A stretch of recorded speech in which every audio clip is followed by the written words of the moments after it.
പ്രിയപ്പെട്ടവരെ, ആമിനാസ് അടുക്കളയിലേക്ക് സ്വാഗതം. എല്ലാവർക്കും സുഖമാണെന്നുള്ളൊരു വിശ്വാസം. ഇവിടെ ഞങ്ങൾ എല്ലാവരും സുഖമായിട്ടിരിക്കുന്നു. അപ്പം ഇന്ന് ഞാൻ നിങ്ങളുടെ മുന്നിൽ കൊണ്ടുവരുന്ന നമുക്ക് കുട്ടികൾക്കും മുതിർന്നവർക്കും എല്ലാവർക്കും നല്ല ഹെൽത്തി ആയിട്ടുള്ളൊരു റെസിപ്പിയാണ്. അപ്പോൾ എല്ലാവർക്കും എന്താണെങ്കിലും ഇഷ്ടപ്പെടും എന്നുള്ള വിശ്വാസത്തോടു കൂടി നിങ്ങൾ എൻ്റെ വീഡിയോ ആദ്യമായിട്ടാണ് കാണുകയും തീർച്ചയായിട്ടും ഒന്ന് സബ്സ്ക്രൈബ് ചെയ്യാൻ, തൊട്ട് കാണുന്ന ബെല്ലൈക്കനോടൊക്കെ ഒന്ന് പ്രസ് ചെയ്തേക്കണം. ഇഷ്ടപ്പെട്ടാലൊക്കെ ഒന്ന് ഷെയർ കൂടി ചെയ്യണം. അപ്പം നേരെ അങ്ങോട്ട് കിച്ചണിലോട്ടോട്ട് പോയാലോ, വരും. അപ്പം ഞാനിവിടെ 3 നേന്ത്രപ്പഴം വെച്ചിട്ടുണ്ട്. പഴുത്ത നേന്ത്രപ്പഴമാണ്. ഒത്തിരി ഓവറായിട്ട് പഴുക്കരുത്, അത്യാവശ്യം പഴുക്കാൻ വേണം, എന്നാലും ഓവറാവുകയും ചെയ്യരുത് കേട്ടോ. അപ്പം ഇതിപ്പോൾ നമുക്കിവിടെ ഒരു പ്ലേറ്റ് വയ്ക്കാം. ഞാനിതിൻ്റെ ഓരോന്നിൻ്റെയും തോലിങ്ങോട്ട് കളഞ്ഞിട്ട് എടുത്ത് വയ്ക്കാം.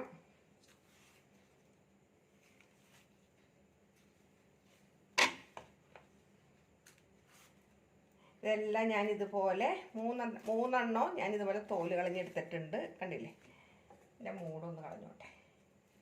എന്നിട്ട് ഇനിയിപ്പോൾ നമുക്ക് ചെയ്യേണ്ടതില്ല, ഇത് ഒത്തിരി കനം കുറയ്ക്കാൻ പാടില്ല. അത്യാവശ്യം കനത്തിൽ നമ്മളിതൊന്ന് ഇതുപോലെ ഒന്ന് കട്ട് ചെയ്തെടുക്കണം. കണ്ടില്ലേ, ഇതേ അളവിൽ കട്ട് ചെയ്തെടുക്കണം കേട്ടോ. നൈസാക്കിയിട്ട് അരിയരുത്. അപ്പോൾ ഞാനിത് ഫുള്ളും ഞാനിതുപോലെ ഒന്ന് അരിഞ്ഞെടുക്കട്ടെ. അപ്പോൾ ഞാൻ ഇതുപോലെ അരിഞ്ഞെടുത്തിട്ടുണ്ട്. ഇനിയിപ്പോൾ നമ്മൾക്ക് ഇതൊരു വേറൊരു പാത്രത്തിലോട്ട് മാറ്റണം. അപ്പോൾ ഞാനിവിടെ ഗ്യാസ് ഒന്ന് കത്തിച്ചിട്ടുണ്ട്. ഈ പാൻ അടുപ്പത്ത് വെച്ചിട്ടുണ്ട്. ഇതിലോട്ട് നമുക്ക് കുറച്ച് നെയ്യ്, ഒത്തിരി ഓവറായിട്ട് നെയ്യ് ഒഴിച്ച് കൊടുക്കണ്ട. ഒരു ടീസ്പൂൺ, ടേബിൾ സ്പൂൺ ഇല്ല, ടീസ്പൂൺ നെയ്യ് ഞാൻ ഒഴിച്ചിട്ടുള്ളൂ. ഇതെല്ലാം അവിടത്തേക്കൊന്ന് സ്പ്രെഡ് ചെയ്തിട്ട് നമുക്കിതുപോലെ ഒന്ന് ചൂടായിട്ട് വരട്ടെ.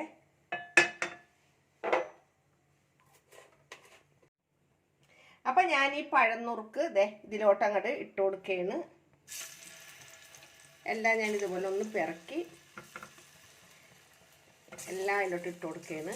എന്നിട്ട് പിന്നെ ഇട്ട് കഴിഞ്ഞിട്ട് നമുക്കൊന്ന് ലെവൽ ചെയ്തെടുക്കാം.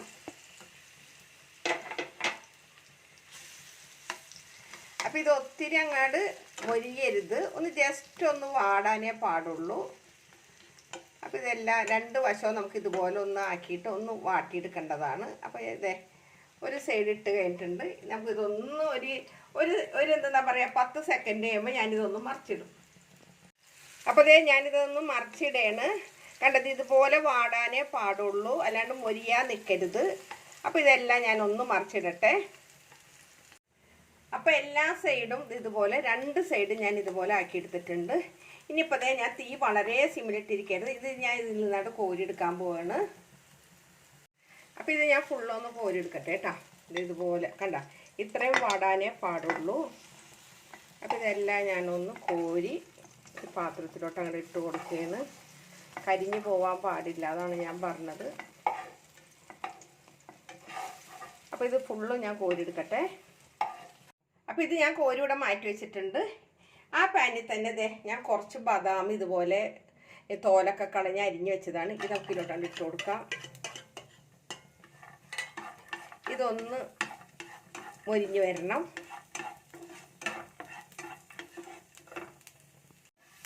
അപ്പോൾ ഇത് മൊരിഞ്ഞ് വരുന്നുണ്ട്.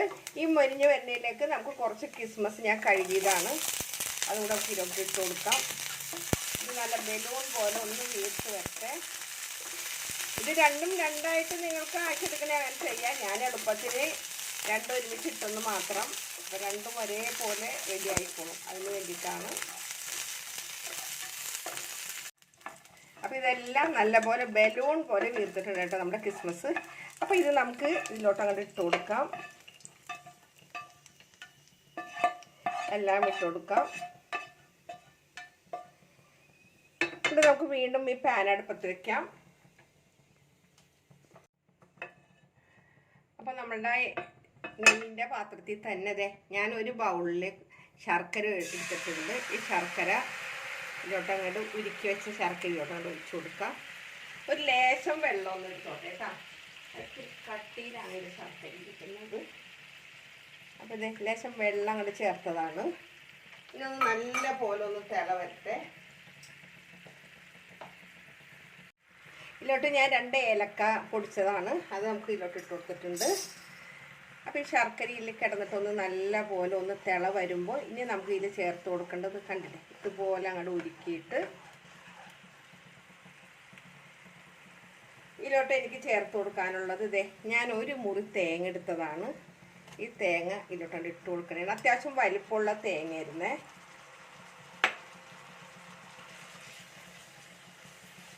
ഈ തേങ്ങ ഇത് കിടന്ന് ശരിക്കും ഒന്ന് യോജിച്ച് വരണം. ഈ യോജിച്ച് വരുന്ന കൂട്ടത്തിൽ തന്നെ ഞാനിവിടെ വേറൊരു സാധനം കൂടി എടുത്ത് വെച്ചിട്ടുണ്ട്. ചവ്വരി വേവിച്ചതാണ് കേട്ടോ. ചവ്വരി കുതിർത്തിയിട്ട് വേവിച്ചതാണ്. ഈ ചവ്വരി കൂടെ നമുക്ക് ഇതിലോട്ടാണ് ഇട്ട് കൊടുക്കാം. ഞാൻ വേവിച്ചിട്ട് അരിപ്പക്കൊട്ടയിൽ ഒന്ന് ജസ്റ്റ് ഒന്ന് കഴുകിയിട്ട് അരിപ്പക്കൊട്ടയിലൊന്ന്, അപ്പം അതിൻ്റെ പശപ്പൊക്കെ ഒന്ന് പോയിട്ടുണ്ട്. ഇതെല്ലാം കൂടെ ഒന്ന് നല്ലപോലെ ഒന്ന് മിക്സ് ചെയ്തതിന് ശേഷം ഇത് ശരിക്കും ഈ ശർക്കരയും ഈ ചവ്വരിയും എല്ലാം കൂടി ഒന്ന് യോജിച്ചിങ്ങനെ വരണം.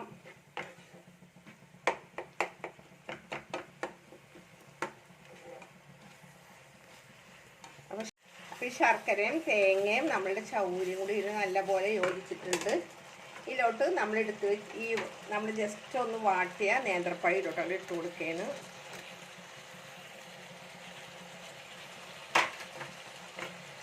അതും കൂടി ഇതിലോട്ടൊന്ന് കിടന്നിട്ടൊന്ന് ഞാൻ തീയൊന്ന് സിമ്മിലാക്കിയിട്ടുണ്ടേ. അപ്പം നേന്ത്രപ്പഴത്തിൻ്റെ അളവൊക്കെ ആളുകളുള്ള പോലെ കൂട്ടാട്ടോ. ഞങ്ങളുടെ വീട്ടിൽ ആൾ കുറവുള്ളതുകൊണ്ടിട്ടാണ് അതനുസരിച്ചിട്ട് എടുത്തിരിക്കുന്നത്. പിന്നെ റസൂനെ സംബന്ധിച്ച് നേന്ത്രപ്പഴമൊന്നും അതിന് വലിയ താല്പര്യമുള്ളതല്ല. അപ്പോൾ ഇതെല്ലാം കൂടി ഒന്ന് നല്ല പോലെ ഒന്ന് മിക്സ് ചെയ്തതിന് ശേഷം നല്ല പോലെ ഒന്ന് വരകിയ പോലെ ഒന്ന് ആയി വരട്ടെ. നമ്മുടെ ശർക്കരയും തേങ്ങയും ചവ്വരിയും എല്ലാം കൂടി ഇതിലോട്ട് ഞാൻ ലേശം നെയ്യ് ചേർക്കുന്നുണ്ട്. കുറച്ച് നെയ്യ് ചേർത്തിട്ടുള്ളൂ. അപ്പോൾ വീണ്ടും നമുക്ക് ഈ നെയ്യിൽ കിടന്നിട്ട് നമ്മളുടെ ഇതെല്ലാം കൂടി ഒന്ന് റെഡിയായിട്ട്, നമ്മൾ ഈ പ്രസവിച്ച് കിടക്കുന്ന പെണ്ണുങ്ങളില്ലേ, അവർക്ക് കുളിയെല്ലാം കഴിഞ്ഞ് വന്ന് കഴിയുമ്പോൾ, നമ്മളിങ്ങനെ കുളിച്ചെല്ലാം കഴിഞ്ഞ് വന്നു കഴിയുമ്പോൾ ഒരു ഇടയ്ക്കൊരു ഇതുപോലെ കൊടുക്കാനും, അവരുടെ വിശപ്പിന് കൊടുക്കാനും, അതുപോലെ നേന്ത്രപ്പഴത്തിനോട് താല്പര്യമില്ലാത്ത കുട്ടികൾക്കും മുതിർന്നവർക്കും എല്ലാം കഴിക്കാൻ പറ്റിയ നല്ലൊരു ഹെൽത്തി ഒരു എന്താ പറയുക റെസിപ്പി തന്നെയാണ്. അപ്പോൾ ഇതൊന്ന് നല്ല പോലെ ഒന്നും കൂടി വരിക പോലെ ഒന്ന് വരട്ടെ കേട്ടോ. അപ്പോൾ നമ്മളുടെ ഇതിവിടെ റെഡി ആയിട്ടുണ്ട് കേട്ടോ. കണ്ടില്ലേ, കാണാൻ തന്നെ എങ്ങനെയുണ്ട് കാക്ക, അസലായിട്ടില്ലേ? കാണാൻ മാത്രമല്ല, മൊഞ്ച് മാത്രമല്ല തിന്നാനും നല്ല ടേസ്റ്റാണ്. അപ്പോൾ ഇതിലായിട്ട് ഞാൻ ഫ്രൈ ചെയ്ത് വെച്ചിരിക്കുന്ന ഈ അണ്ടിപ്പരിപ്പും പെട്ടെ ബദാമും ക്രിസ്മസും ഇട്ട് കൊടുക്കുകയാണ്. കുറച്ചിട്ട് കൊടുക്കുള്ളൂ. ബാക്കി എനിക്ക് മാറ്റി വെച്ചിരിക്കുന്നത് എനിക്കത് ഫോട്ടോയിൽ വെക്കണം, അതിന് വേണ്ടിയിട്ടാണ്. ഇനിയിപ്പോൾ ഈ ബദാം അല്ലെങ്കിൽ അണ്ടിപ്പരിപ്പായാലും കുഴപ്പമില്ല. ഇനി ഇല്ലെങ്കിൽ കപ്പലണ്ടി, ഇതിൻ്റെ കൂടെ കപ്പലണ്ടി ഫ്രൈ ചെയ്തിട്ട് ഇട്ട് കൊടുത്താലും അതും ഒരു വേറൊരു ലെവൽ തന്നെയാണ്. അപ്പോൾ നമ്മുടെ ഗ്യാസ് അങ്ങോട്ട് ഓഫ് ചെയ്യാം. അപ്പോൾ ഇന്നത്തെ എൻ്റെ ഈ സിമ്പിൾ റെസിപ്പി, അതായത് ഹെൽത്തി സിമ്പിൾ റെസിപ്പി, പ്രസവിച്ചെടുക്കുന്നവർക്കും മുതിർന്നവർക്കും നേന്ത്രപ്പഴം കഴിക്കാത്ത കുട്ടികൾക്ക് എല്ലാവർക്കും വേണ്ടി തയ്യാറാക്കിയ റെസിപ്പി തീർച്ചയായിട്ടും നിങ്ങൾ ഒന്ന് ട്രൈ ചെയ്ത് നോക്കുക. ഇഷ്ടപ്പെട്ടാലൊക്കെ ഒന്ന് ലൈക്ക് ചെയ്യാനും ഷെയർ ചെയ്യാനൊന്നും മറക്കരുത്. അപ്പോൾ എന്നും പറയുന്ന പോലെ എൻ്റെ വീഡിയോ എല്ലാവരും ഒന്ന് കാണാൻ സപ്പോർട്ട് ചെയ്യുക. ഒരിക്കൽ കൂടെ നിങ്ങളോട് എല്ലാവരും നന്ദി പറയുന്നത് നിങ്ങളുടെ സ്വന്തം മാമിലെ താത്ത. Okay, bye, thank U.